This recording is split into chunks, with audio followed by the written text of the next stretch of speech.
para todos. ¿Cómo están? Gracias, Iván. Bueno, arranquemos por ahí, por la tarjeta de crédito. Es un pecado, ¿no? Pagar el mínimo y dejar el resto para adelante. Sí, la verdad es que en general en cualquier país del mundo es la tasa más cara que te pueden cobrar. Pero tiene una explicación esto. Es muy fácil. Es la más fácil. Claro, es fácil, entre comillas, dejar de pagarla. Claro. y decirle a la tarjeta de crédito, hasta pronto, nunca más nos vimos, Claro. porque no tienen tanta posibilidad de meterte preso, perseguirte, o sea, efectivamente cobrar la deuda. Entonces, pero eso pasa en todos lados. Ajá. Y entonces, bueno, finalmente el mercado ajusta y te dice, bueno, ¿sabes qué? Si te vas a financiar conmigo, como sos un deudor de altísimo riesgo, porque en realidad no tengo tantas herramientas para hacer que me pagues, si no me querés pagar, te voy a cobrar una tasa cara. O Así sea que sí, obviamente que no es la mejor idea. La tasa alta de las tarjetas tiene que ver con eso, con la poca eficacia para hacer cumplir los pactos, digamos, de que tiene la tarjeta. Exacto. Muy el deudor interesante. de la tarjeta de crédito es un deudor más bien riesgoso para el sistema. Entonces termina pagando una tasa que es muy cara, ¿no? Claro, se cubren por ese lado. Ahora acá todas las cosas son muy raras. Si bien obviamente las tasas son altas de la tarjeta de crédito, como el gobierno termina regulando, a veces ha puesto tasas que están por debajo de la inflación, o sea que incluso no es que te termina haciendo negocio, pero te licúa un poco la deuda que terminás pagando, ¿no? Si no entendí mal, el aumento del central la llevaba a 140% anual, que está por abajo de la inflación. Bueno, por eso, o sea, yo hoy leía lo mismo y digo, bueno, pero al final entonces ¿qué? O sea, está bien, el gobierno por un lado ha liberado muchos precios, eso se entiende, está en línea con lo que se prometió en campaña, con las ideas que defiende el presidente y su equipo económico, pero en este caso tenemos una tasa fijada por el Banco Central e incluso está por debajo de la inflación que mañana nos vamos a enterar que va a andar por el 200% anual, ¿no? Claro. O sea, el 140 parece poco. Además estamos pensando que la inflación de 2024 va a ser peor. Va a andar en torno al 300, o sea, va a ser una inflación muy alta, o sea que la tasa de 140 está por debajo de la inflación actual y de la que va a venir, o sea que eso me parece que pronto va a tener que corregirse. Ahora, Iván, si me gustó el ejemplo porque te hace pensar en economía. Si uno dice, bueno, yo no tengo plata para cubrir la tarjeta, gasté de más, no tengo plata. Entonces, pero no me conviene usar el crédito que te da la tarjeta porque es muy caro. ¿Dónde consigo un crédito más barato que ese para saldar y endeudarme por otro lado? Bueno, hay que mirar bien, ¿no? Una de las alternativas es tomar un crédito personal, pero bueno, tampoco es que yo soy el gran conocedor de todas las tasas del mercado, claro, ¿no? Te digo algo así general, pero podría ser el caso que vos en lugar de financiarte con el mínimo de la tarjeta, saques un crédito personal en tu banco y termines pagando una tasa más baja de la que pagarías endeudándote con la tarjeta de crédito. Entiendo que en el último tiempo los bancos ofrecían créditos personales a tasas UVA, pero fíjate que ahí se termina dando la paradoja. Si vos es inflación. Claro, si vos sacás un crédito personal UVA, bueno, vas a terminar pagando la tasa de inflación. Y si la tasa de inflación estamos diciendo que es 200% contra 140, al final te va a terminar conveniendo el mínimo de la tarjeta, ¿no? Claro. O sea que en otros países te diría sacar un crédito personal, pagar la tarjeta en tiempo y forma. Acá el gobierno se mete y distorsiona un poco las cosas. Acá hay que hacer las cuentas siempre, digamos. Tenés que calcular cada tasa, qué es lo que te conviene y qué no. Iván, ¿qué estás viendo? ¿Qué mirada tenés sobre todo este proceso que arrancó el 10 de diciembre en términos económicos? Bueno, es un momento, digamos, muy particular, único te diría, ¿no? Un gobierno que tiene todo un tiempo de análisis, ¿no? Hace poco miraba las elecciones del 2011. En las elecciones del 2011 ganó Cristina Fernández de Kirchner con el 54% de los votos. En primera vuelta. Después Wiener y después Alfonsín. Los tres dirigentes, estos tres políticos de esa época, claramente inclinados hacia ideas de izquierda, hacia ideas intervencionistas, hacia ideas de redistribución del ingreso, control de precios y demás, ¿no? Digamos. Sí. Y vos ahora, en las elecciones del 2023, tenés a Milei, que se ha presentado como un extremista libertario, o sea, un fanático de la economía de mercado, una Patricia Bullrich, el ala dura de Cambiemos, es decir, más comprometida con el capitalismo que prácticamente el resto de su partido, y un Juan Schiaretti que es un personaje peronista, pero digamos de centro derecha, no que jamás se identificaría con el kirchnerismo, ¿viste? Esta idea tan intervencionista. Entonces, ese cambio de época da lugar a las primeras medidas que toma el gobierno, que son sincerar los precios de el dólar, de las naftas, de las prepagas. Ahora vamos a ver lo que pase con las tarifas de gas, con las tarifas de luz.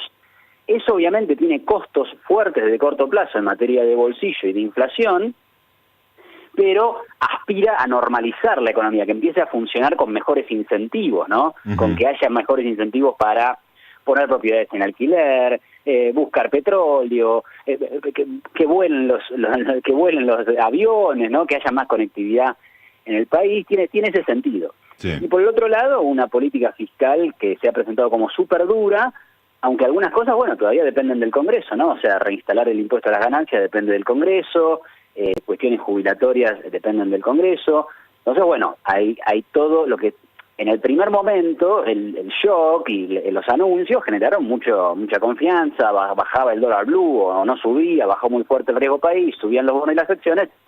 Ahora estamos en ese momento en donde, bueno, pero esto, ahora tuviste un amparo, el Congreso tiene que decir si habilita el DNU, las leyes se van a debatir una por una, a ver si alguna se aprobará, otra no. Vinieron los gobernadores de acá y me piden que cambie este párrafo. Bueno, ahora la cosa está más enturbiada, no sabemos qué va a pasar de acá a 3 meses. Entonces esa incertidumbre me parece que está llevando a una brecha un poco más grande y algo de mayor temor en los mercados, ¿no? ¿Y qué te parece que puede pasar? Suponete que este trámite, que pasa un mes, digamos, entre el cual haya aplicación, digamos, de sanción de una parte importante de las leyes, sobre todo las económicas, que el DNU pasa, digamos, con el aval de la Suprema Corte. ¿Ahí te parece que se abren se abren las nubes y se ve un futuro más tranquilo? Lo que pasa que es un gran sí, ¿no? O sea, sí. Bueno, estamos diciendo, si todos estos reclamos judiciales llegan a la Corte y la Corte dice que el DNU es constitucional, que ese es como una gran incógnita. Yo creo que si ello llegara a pasar, la señal, al margen de lo que uno pueda pensar sobre la división del poder, cómo tiene que funcionar el Congreso, sí, si los DNU son lindos o feos, ¿no? Ahora, si la institucionalidad argentina habilita la desregulación de precios, un mercado donde se respete la propiedad privada, bueno, la verdad que es una señal importante que va a generar una reactivación económica y va a generar normas mejores para que funcione la economía como funciona bien en otros países del mundo, donde hay más competencia, donde el Estado no se mete tanto, donde no existen los controles de precios, donde no hay leyes de abastecimiento. Entonces, bueno, sí, claramente que lo vería como una buena señal, sería importante que eso ocurra, ¿no? Iván, ¿cómo describirías la economía que dejó el gobierno anterior al 10 de diciembre, digamos? ¿Qué se requería después de esa gestión claro, económica? Esto, la describiría como lo que nos lleva a la situación actual. El único debate en enero del 2024 es, el ajuste se podría haber hecho en 7 meses en lugar de en un mes. O sea, la nafta podría haber subido 140% como tiene que subir, bueno, en vez de que suba todo eso en 20 días, que lo suba en 7 meses. La única discusión era esa, bueno, claro, un poco de gradualismo o un poco de shock en materia de precios. Pero que había que tener precios de verdad, no cabía duda, nos estábamos quedando sin nafta. Ya vemos lo que pasa en los institutos privados de salud, donde no se encuentran médicos, donde hay colas para esperar a ser atendido, que no deberían existir, porque estamos hablando del mejor sistema posible dentro de la salud, que es la salud privada. Faltaban insumos médicos, se trababan las importaciones. Entonces, todo ese esquema de atar con alambres a ver si ganamos las elecciones, y en paralelo, bajar ganancias, aumentar el déficit fiscal, emitir dinero porque no te queda otra, bueno, todo eso genera un combo explosivo que deriva en esto. Fue lo mismo, pero en una intensidad mayor que lo que pasó en el año 2015. O sea, en el año 2015 te dejaron el dólar a 9, que era falso, era un dólar mentiroso, sí, te dejaron las tarifas congeladas, que tenían 8 años de estar congeladas, más o menos. Entonces, necesariamente ibas a un salto de la inflación. Lo que pasa es que ahí tenías 25% de inflación. Bueno, ahora tenemos 200% de inflación. El salto, va a tener una magnitud más importante. Iván, por último, cuando arrancamos me hiciste una comparación entre las elecciones de 2011, los 3 candidatos principales, y las de 2020, ya me pierdo unos años, 2023, ¿no?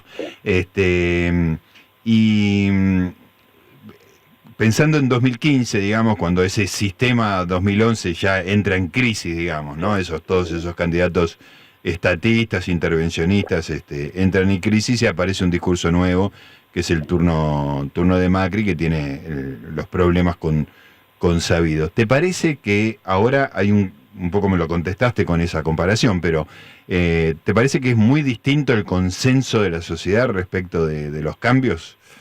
Bueno, un poco por eso lo remarcaba, ¿no? Porque hay mucho de, este tipo que está totalmente loco y quiere derogar leyes y quiere sacar al Estado del medio después de lo que hemos logrado. Bueno, pero no sé si es el tipo que está loco o es el 30% que lo votó, más el 23% que votó al otro, más el 7% que votó al otro, más, la gente que evidentemente se cansó de un sistema, pero no por ideología, porque al final yo me puedo guiar por ideología, pero me parece que no es lo de la población en general. La población en general dice, si a broma dijiste esto, pero mi salario no crece, esto está estancado, veo que los negocios cierran. Eso fue lo que pasó entre el 2011 y el 2023. Lo único que tuviste fue aumento de la tasa de inflación, caída del salario y el empleo estancado. Entonces, me prometieron una cosa, no me dio resultados. Lo voté a Macri, que es un cambio moderado, tampoco me dio resultados. Bueno, ahora lo voto a que es un cambio abrupto y fuerte y contundente y enojado, etcétera. Entonces me parece que sí, para responder más resumidamente, sí, yo creo que hay un consenso un poco más amplio sobre que hay que hacer reformas pro mercado. Entonces los debates son, ¿cómo las hacemos? Todas de una, por un DNU, por un proceso legal, en donde vayamos al Congreso y discutamos todo en un tiempo muy largo. Bueno, ese es el debate, pero que hay que ir hacia una economía más de mercado, me parece que no hay tanta discusión ahí, ¿no? Iván, como siempre, un placer hablar con vos. Te mando un abrazo. Igualmente, Gustavo, gracias. Ahí estaba Iván Carrino, economista, hablando de la situación económica, de las posibilidades de apertura del gobierno.